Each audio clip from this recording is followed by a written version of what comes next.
Hi, my name is Wayne Dyer, and it's great to be here with you. I've been out doing this work for a very long time, about 40 years now, of giving lectures and writing books. And if you're new to the kind of teachings that I'm doing, welcome. It's great to have you here.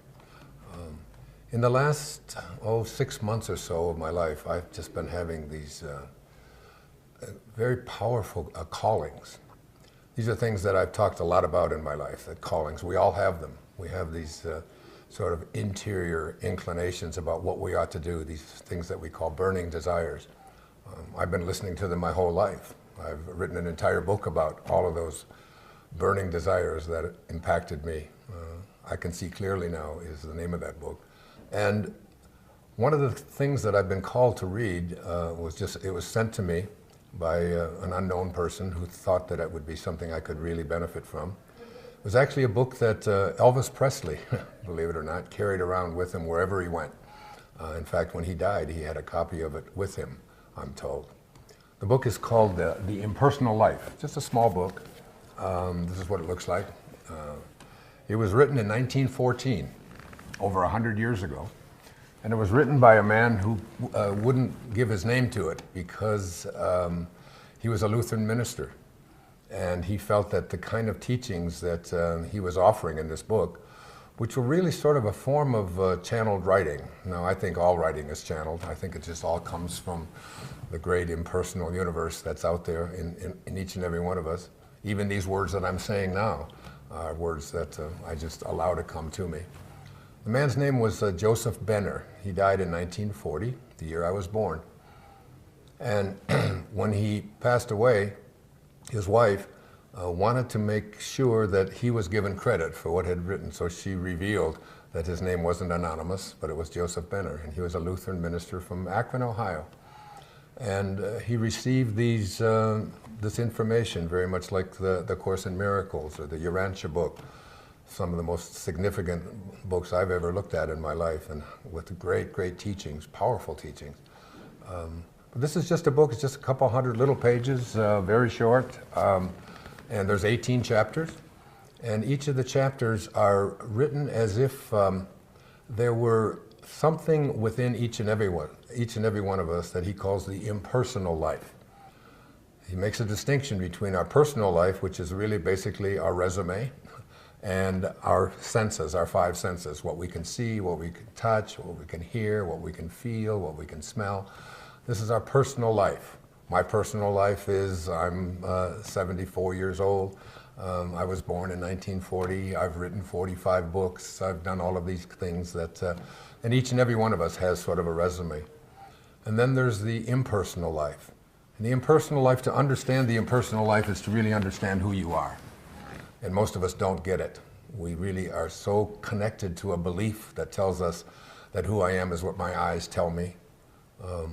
William Blake had this wonderful poem. He said, "To see the world in a grain of sand and a heaven in a wild flower, to hold eternity in the palm of your hand and infinity in an hour, we are all led to believe a lie when we see with, not through the eye, which was born in a night to perish in a night, while the soul slept in beams of light."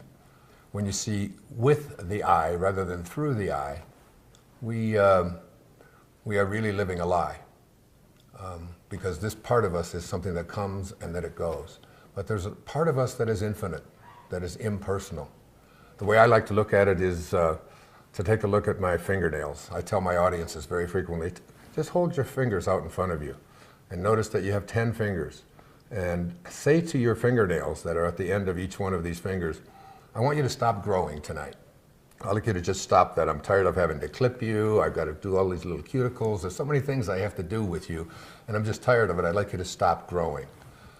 And you have a recognition that that's impossible, that there is an invisible intelligence, an impersonal intelligence that's with us at all times. But not only is this impersonal intelligence growing my fingernails, it's also growing yours. And it's growing every person's in the world. There's somewhere close to 7 billion people on our planet. And there are 70 billion fingers, give or take a few, that have been cut off. Or some people who have something called polydactyly, where they have 6 fingers on each hand. Let's say there's 70 billion fingers out there, and they're all being grown every single night. Throughout all of our entire time here on this planet, there's an intelligence that is connected to every single one of us. It's impersonal. And this impersonal intelligence is something that we need to listen to. And Joseph Benner, who wrote The Impersonal Life, spoke to us in 18 chapters as if this impersonal life were talking to each and every one of us. It is a message from the highest self within us, the part that is in all things, the part that opens all the flowers. There's a very famous quote by Rumi, who said, speaking about roses, he says, holding up a rose, he said, "What was said to the rose that made it open was said to me here in my heart when I met you." He was speaking about finally his recognition that this impersonal intelligence has many names. Back in 2005, when I turned 65, I wrote a book called Change Your Thoughts, Change Your Life. And it was basically about the Tao Te Ching, a book that was written 2,500 years ago. And for an entire year, I lived with the messages of the Tao Te Ching. And in the Tao, it says, the opening line of the Tao says, "The Tao that can be named is not the Tao." So they call this impersonal intelligence the Tao. Some call it divine mind. Some call it infinite consciousness. Some call it God. But it doesn't matter what you call it. It is something that is doing everything. Everything gets done. Everything gets taken care of. And it leaves nothing undone. You can't find it. You can't get a hold of it. You can't touch it. You can't grab it. And yet you carry this divine intelligence with you at all times. And we just don't listen to it enough. One of my favorite observations, I wrote it out just to talk to you a little bit about this. It says, if there is intelligence behind life, and there is every reason to believe that there must be, all of the greatest scientific minds on our planet say there is some kind of an intelligence behind life that we can't see or touch or feel, that opens the roses, keeps the planets in alignment, and grows our fingernails.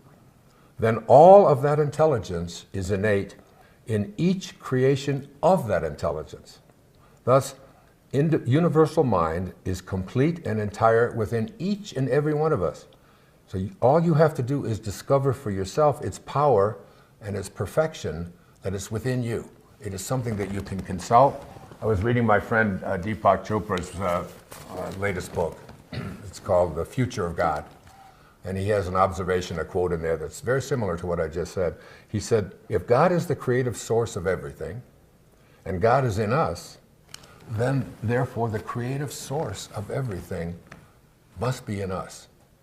That we have within us this divine, impersonal intelligence that we sort of think that it's something that it's just outside of us, it's not within us. That God or source or divine mind is something out there doing something to us. But in the impersonal life, what I became aware of is how powerful this divine intelligence is. And when you connect to it, and when you begin to have an understanding and a realization of it, it becomes something you can do to change your entire life. One of the best ways to come to an understanding of this impersonal self that is with us at all times, the thing that is beating our heart and digesting our food and putting air, aspirating our lungs and growing our fingernails, is with an example of a clay pot. This beautiful clay pot was made for me by my daughter Summer. Summer has not only the name Summer, but she also has my middle name Wayne, because I never thought for a moment that I would have any more children after that. And of course I had 4 more children after Summer, which I didn't know were coming. The invisible intelligence was working there as well. And so I take this clay pot and I ask you the question, what is it that constitutes a clay pot? What is it that makes this thing what it is? And you say, well, it's made up of all these minerals. It's got this paint on the outside of it that covers it up. It's been put into a kiln and it's been formed in such a way that it is now a clay pot made out of this clay that has been dried. I say, well, there must be something more that makes this than just the material.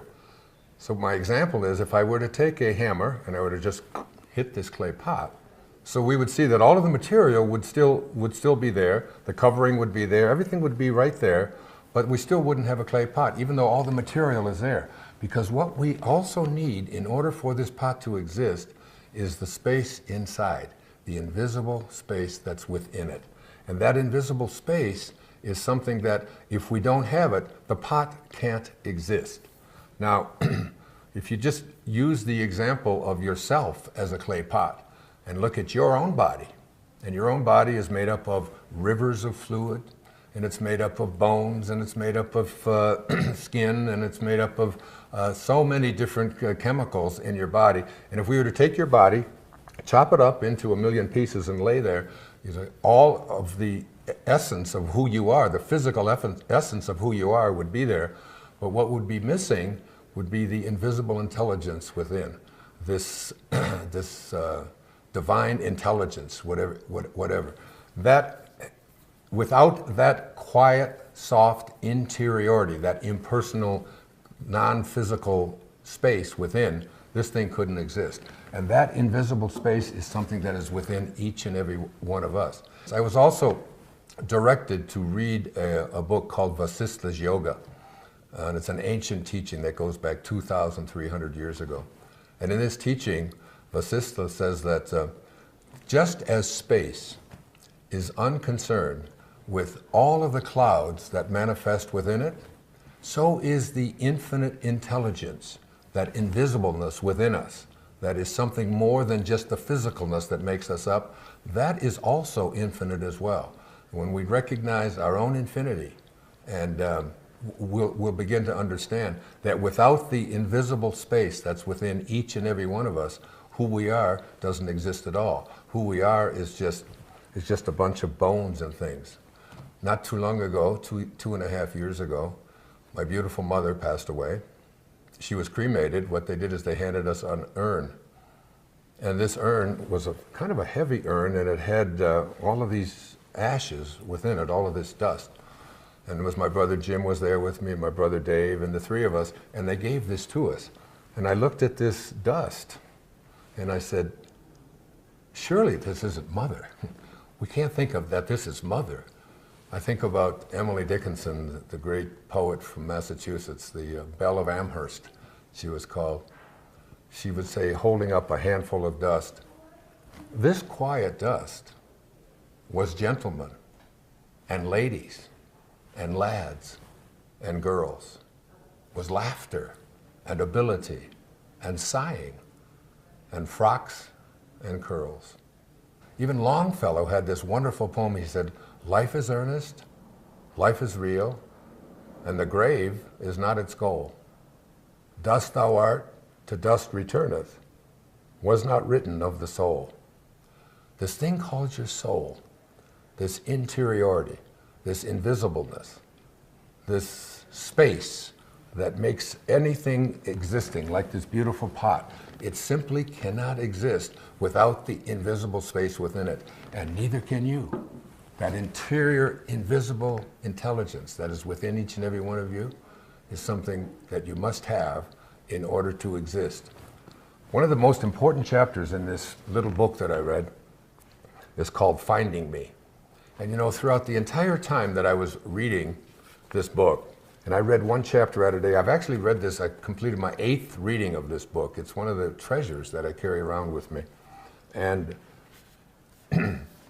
I was reading a chapter called Finding Me, and it was a Friday morning.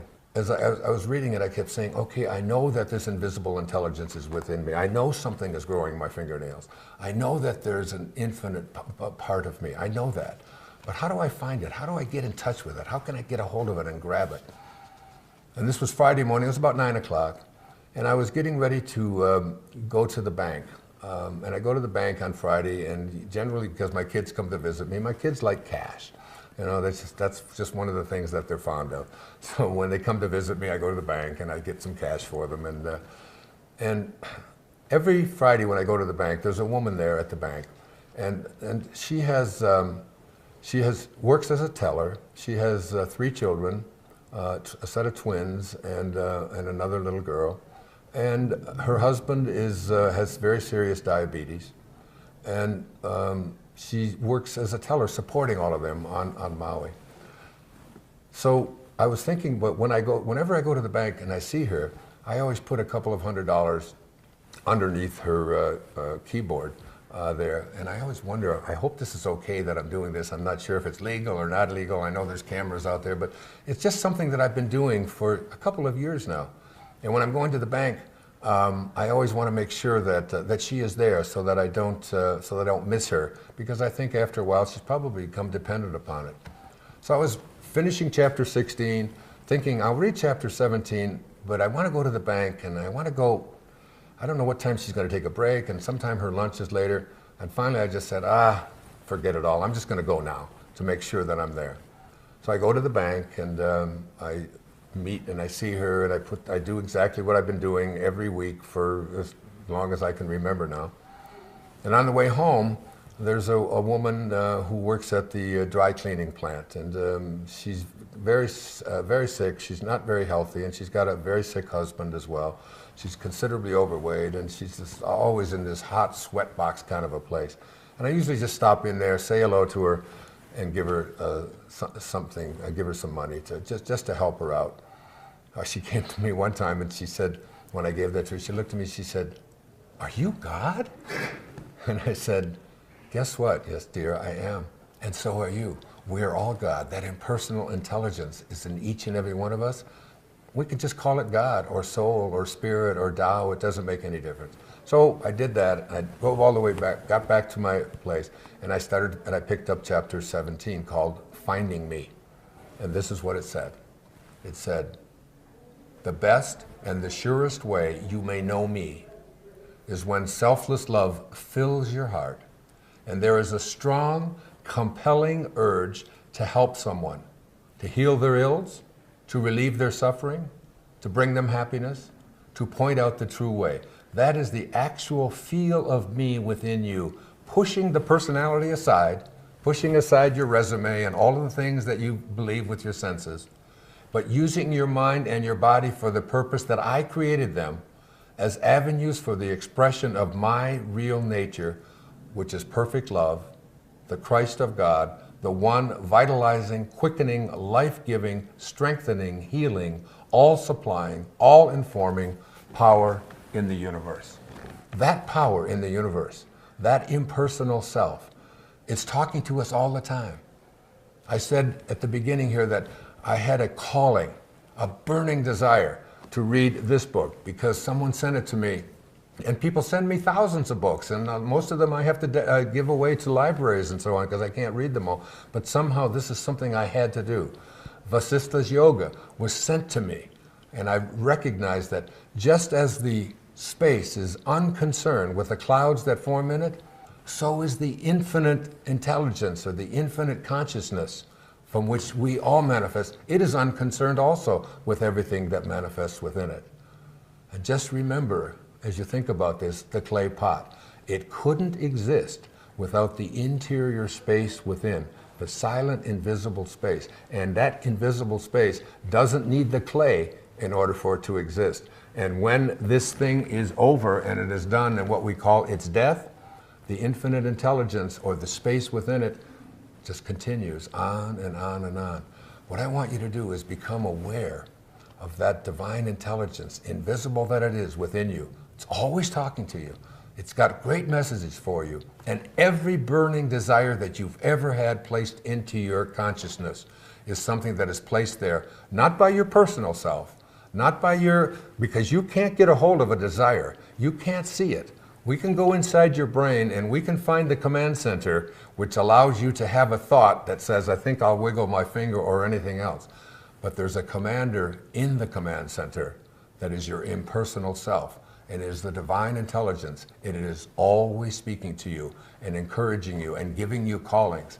What you have to do is come to an understanding that it's there for you, it's always with you, and when you listen to it and begin to serve in the way that I spoke about, when I finally understood that because I had this desire not to get the cash, not to get to the bank, but to make sure that I could serve this lovely lady and the other lovely lady, that I've become dependent upon my ability to give them something each week.